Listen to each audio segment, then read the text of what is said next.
This Imperial War Museum film shows units of the 69th Brigade prepare and embark with Force G to Gold Beach on D-Day.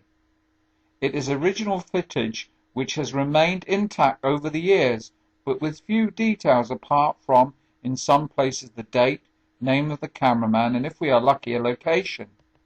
It is from these meagre details experts at the Imperial War Museum decide the description, which sometimes involves an element of guesswork. In such cases, the museum is careful to give film what they describe as an allocated title. In this film, it is believed that the troops shown are in marshalling Area C in and around Southampton before embarking for La Riviere and Gold Beach.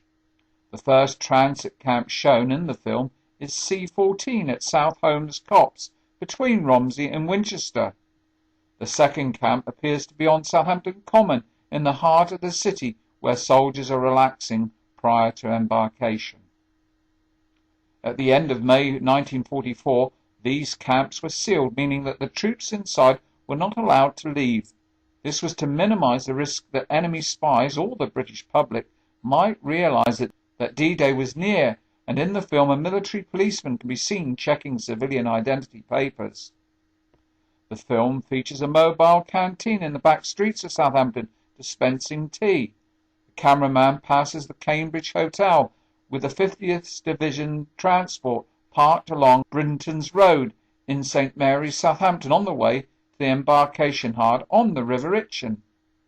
The gasometers in the background help to identify the slipway or yard at Northam Quay, close to the present-day football stadium.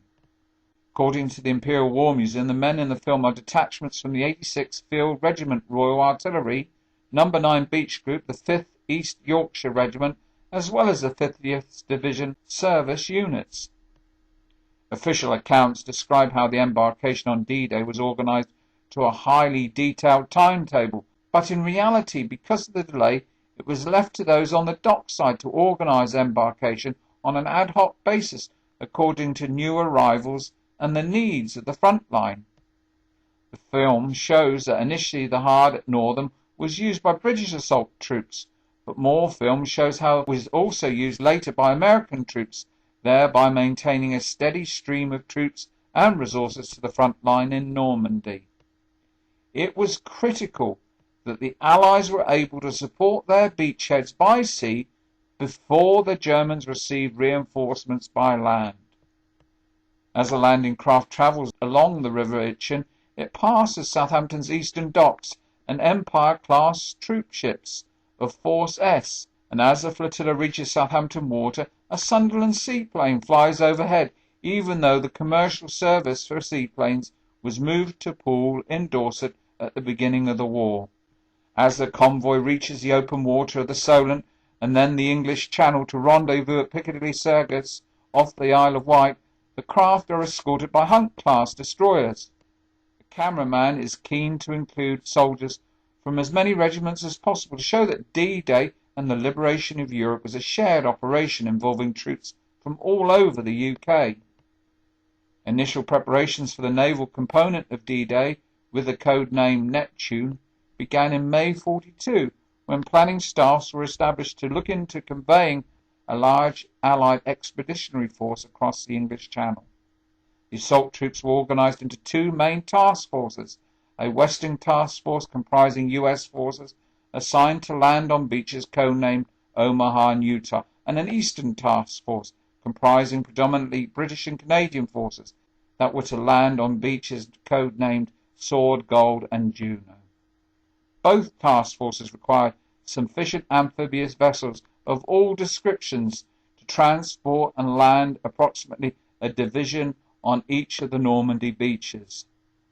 In the film, the LCT flotilla steamed towards King Red Beach, while Force G shells Gold Beach and comes under fire itself.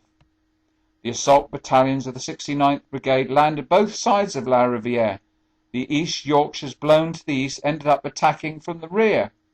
To the west, the Green Howards were initially caught in a volley of gunfire along the length of La Riviere, but by 1000 hours were able to move a mile inland onto the Mervien Ridge.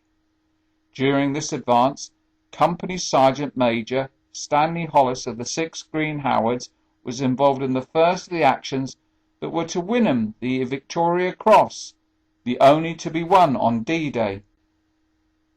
To the west, the assault battalions of the 231st Brigade landed east of La Hamel, the Hampshires close to La Hamel, the Dorsets further east.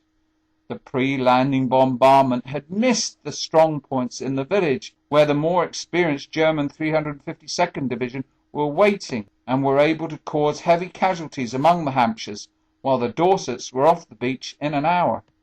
It was not until 1500 hours that the last strong point in La Hamel was finally put out of action. 47 Commander were also landed at 1000 hours, although 3 of their landing craft were sunk by obstacles obscured by the rising tide.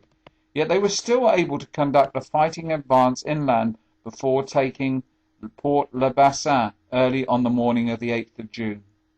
The 6th Green Howards can be seen taking their first prisoners to the beach as a battalion advances inland, supported by armoured vehicles, including a 50th Division Wolverine and several Sexton tanks. Although they were not able to reach the Bay-au-Caen road, by nightfall contact had been made with the Canadians, and the division held a beachhead nearly 6 miles deep and 6 miles wide.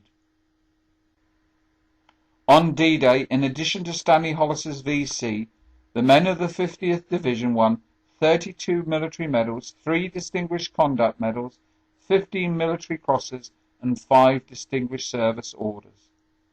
The division suffered 400 casualties, 174 of them from the 1st Hampshires, but by midnight on the 6th of June, 24,970 men had landed on Gold Beach.